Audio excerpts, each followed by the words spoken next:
Alhamdulillahilladzi arsala rasulahu bil huda wa dinil haqq liyudhhirahu 'alad dini kullih wa kafaa billahi syahida.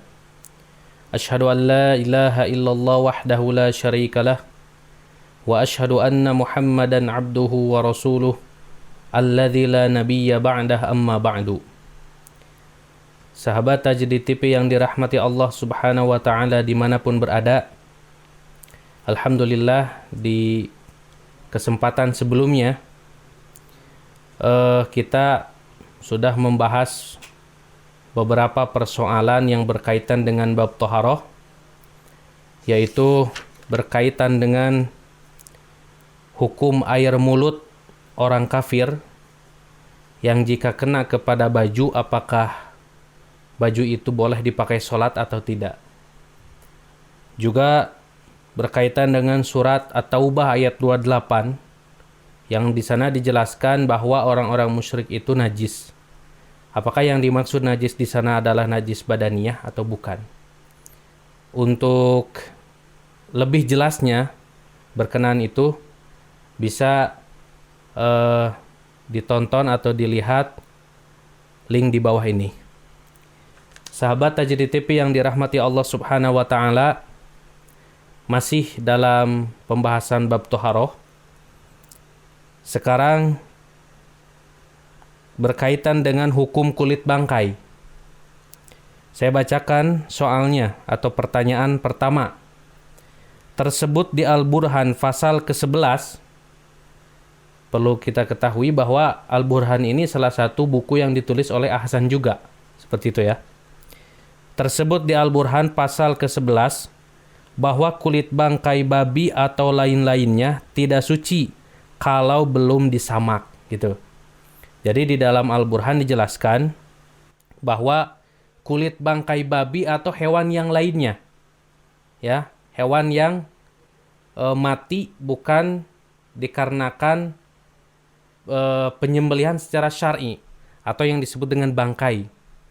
Jadi bangkai hewan apapun, baik hewan itu yang hidupnya boleh dimakan atau tidak boleh dimakan, seperti itu. Nah, itu tidak suci ya kalau belum disamak. Artinya kalau sudah disamak maka suci, seperti itu. Apa maksudnya? Jadi si penanya belum tahu maksud pernyataan itu di dalam Al-Burhan. Maka Ahsan menjawab, maksudnya bahwa kulit bangkai yang belum disamak itu hukumnya najis kalau hendak digunakan taroh air padanya. Taroh air mungkin maksudnya menyimpan air ya.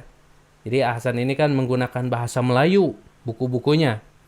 Oleh karena itu kita perlu memahaminya dengan baik dan benar ya. Jadi dibahasakan bahasa Indonesia sekarang. Tetapi kalau kulit itu kena di badan dan sebagainya, maka yang kena itu tidak wajib dicuci.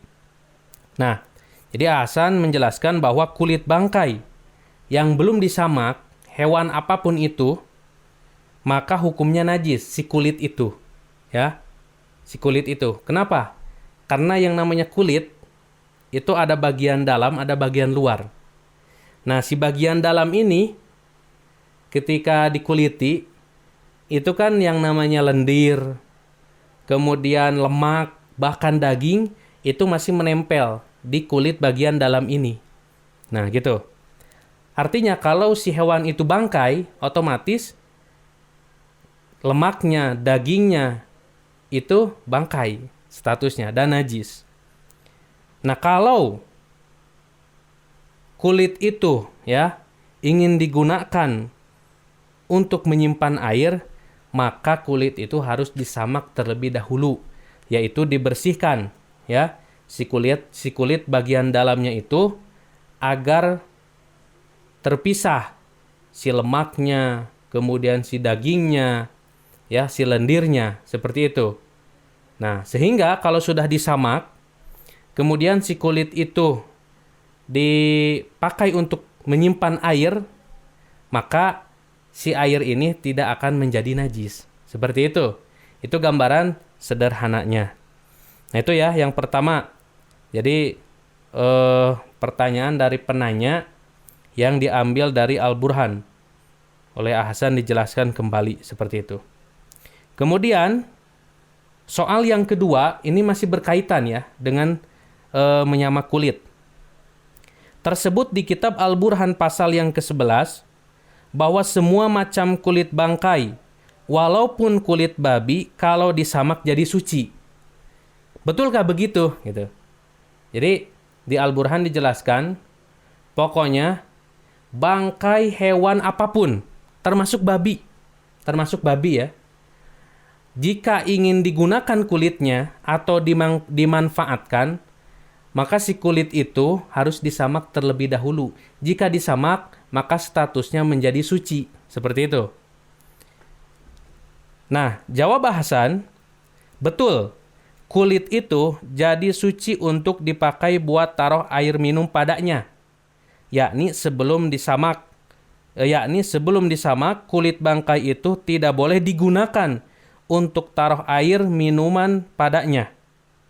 Karena kulit yang belum disamak itu, kalau ditaruh air akan berpisah zat-zat seperti gemuknya, mungkin maksudnya lemak, atau lendirnya dari kulit itu ke air.